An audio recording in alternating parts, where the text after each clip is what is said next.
effectivement choisi pour faire cette expérimentation.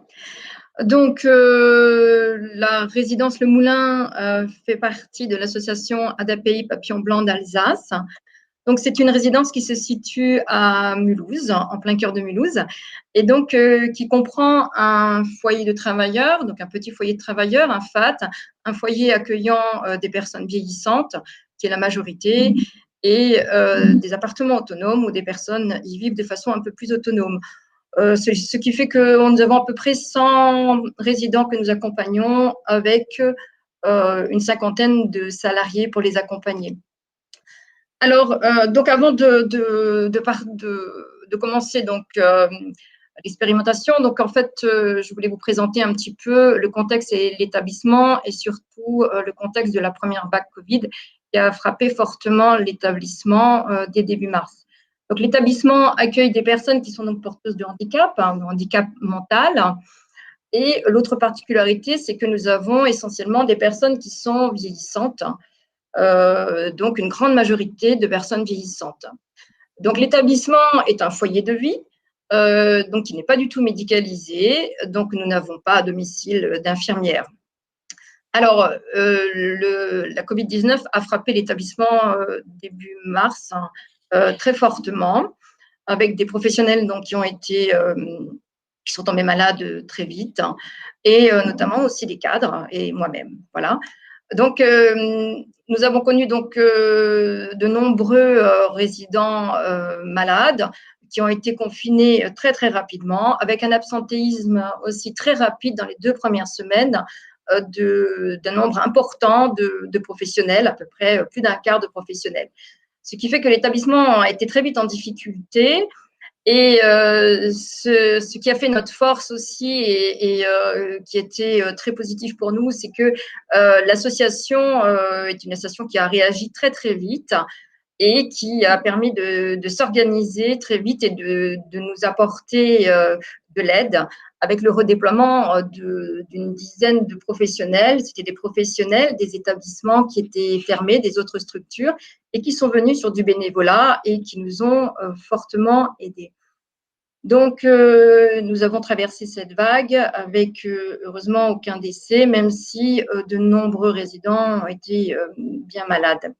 Alors, l'association est organisée, très structurante, hein, et s'est organisée très vite à 3 niveaux. Donc, au niveau associatif, en cellule de crise, au niveau du pôle et au niveau de l'établissement. Alors, au niveau de l'organisation du RETEX, donc c'était pour nous une opportunité de travailler sur ce retour d'expérience. Ceci dit, donc nous avons bien vu la méthode. Par contre, nous avons eu une difficulté.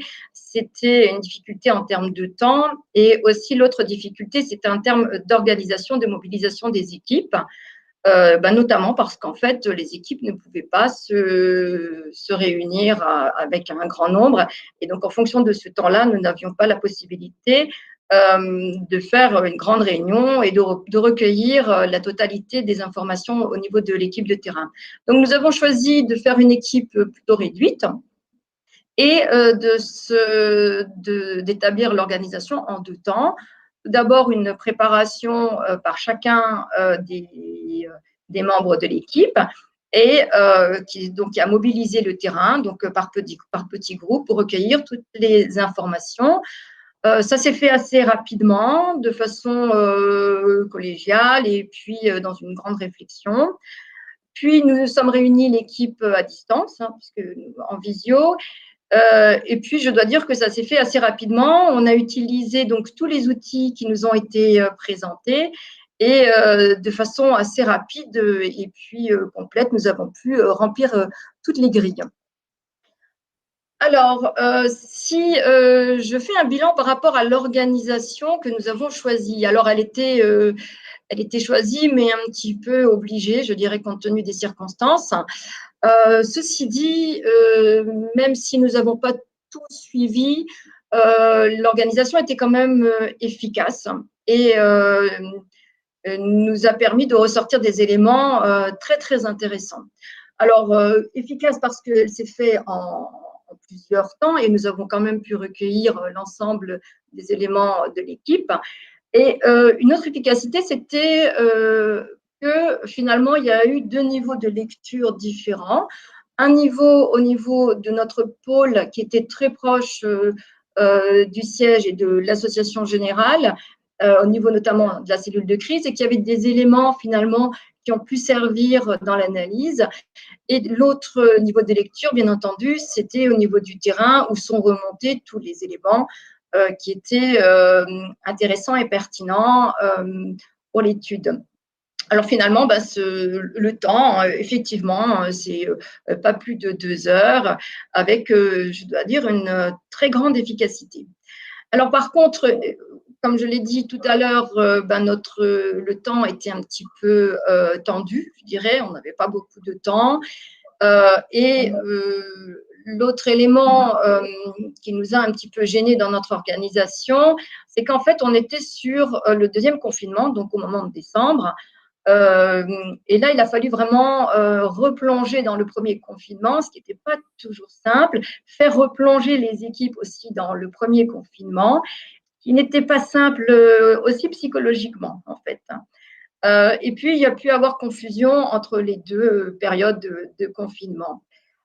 Autre chose qui a un petit peu péché dans l'organisation, c'est que effectivement, nous n'avons pas pu solliciter l'ensemble des professionnels de terrain et notamment, je pense aux ASI qui ont quand même largement contribué lors du premier confinement. Et donc voilà, donc ça c'était un petit peu dommage pour nous.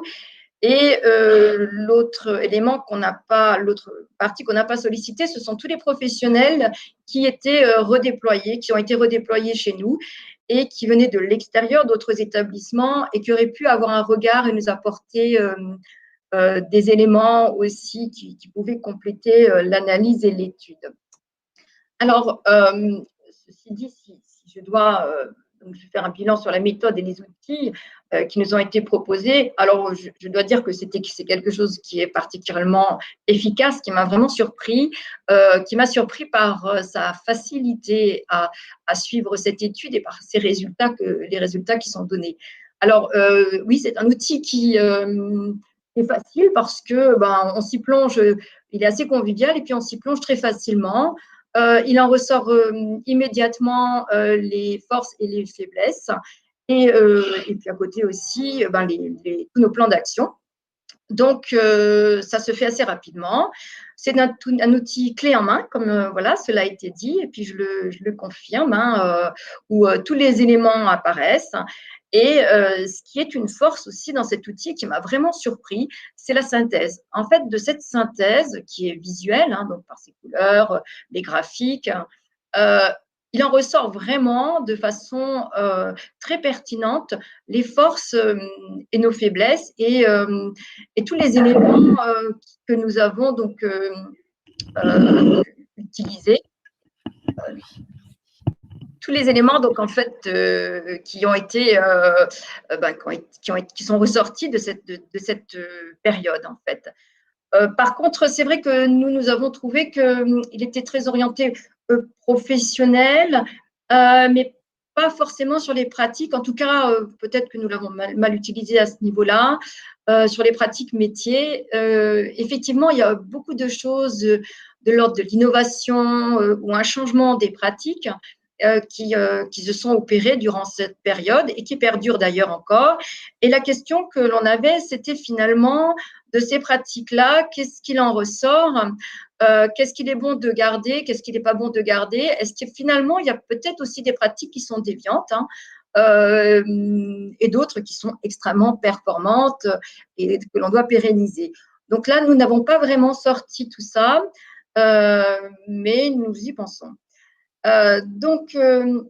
Un autre élément aussi, c'était l'impact en fait des 2 premières semaines parce que ça a fait basculer l'établissement complètement dans toute sa façon de faire, d'être et le rapport aussi aux résidents. L'établissement ne ressemble même aujourd'hui plus à ce que c'était. Alors avec ces choses qui sont bonnes et pas bonnes, mais c'est vrai que ça n'a pas encore été vraiment mis en évidence dans l'analyse.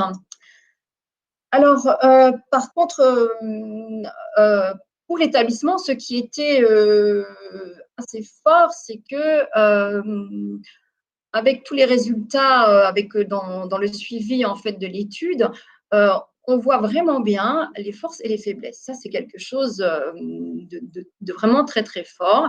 Et à partir de ces éléments-là, nous avons pu ressortir un plan d'action et le mettre en pratique très très rapidement parce qu'il y a des choses faciles, des choses moins faciles.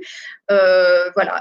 Et notamment, même en termes de formation, sur nos manques, on a pu déjà être très réactif par rapport à ça, puisque ça nous a montré très clairement ce qu'il y avait peut-être lieu de faire, de garder et ou autrement d'atténuer en fin de compte. Ce qui fait que pour l'établissement, on a décidé de mettre en place une commission pérenne, en fait, qui se réunit très régulièrement pour analyser tous les éléments. Donc, en fait, cette méthode RETEX, elle est déjà presque pérennisée dans l'établissement. Et c'est une très, très bonne chose. Voilà, donc comme on disait aussi, c'est un outil de communication, c'est vrai. Cet outil de communication, puisqu'on a déjà communiqué avec les équipes, on a déjà travaillé avec les équipes en présentant donc cette synthèse. Ça a suscité des débats par petits groupes, bien entendu, et c'est un outil qui va être présenté au CBS et ça va être aussi un outil de travail avec le CBS parce que c'est quelque chose d'important de les mobiliser aussi à ce niveau-là. Alors, bien entendu, pour nous, tout n'a pas pu être étudié, notamment donc cette pratique métier dont je parlais tout à l'heure, et aussi l'impact sur les résidents. Alors, je suis très heureuse d'entendre que finalement, il peut y avoir un rétexte qui inclut les résidents, puisque c'était un petit peu voilà l'élément sur lequel nous avons regretté puisque les résidents apparaissaient moins. Or, l'impact sur les résidents a été extrêmement fort.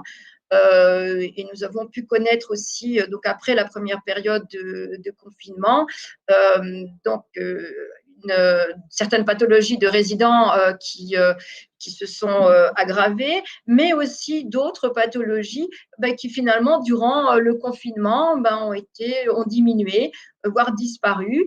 Et ces éléments-là sont très intéressants à ressortir. Et on va faire cette analyse maintenant avec donc, la nouvelle version par rapport à cet impact-là. Donc, on va mesurer.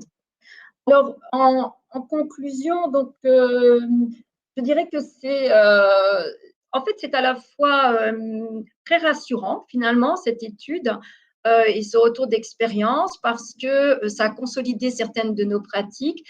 Ça a mis en exergue le fait qu'il y a beaucoup d'innovations, que nous avons des équipes qui sont quand même très réactives, très mobilisées. Euh, et donc, voilà, donc c'était plutôt un outil très, très intéressant et à conseiller vivement. Par contre, c'est vrai que nous avons choisi de mettre en place une commission pérenne parce que, en fait, on voudrait que ça se fasse aussi très rapidement. Et le temps d'attente, là, était un petit peu long. Enfin, le travail a été un peu long et on voudrait effectivement ne plus attendre. Et donc, dans les deux axes aussi sur lesquels on retravaillerait, c'est effectivement réintégrer beaucoup plus le métier, réinterroger le métier et questionner aussi le résident dans toute cette partie confinement, puisqu'en fait, ils étaient là et c'était pour eux aussi qu'on était autant mobilisés. Voilà, donc c'était cette présentation qui était et cette expérience qui était extrêmement positive pour nous. Et je vous en remercie. Merci pour votre présentation qui était extrêmement claire. On n'a pas eu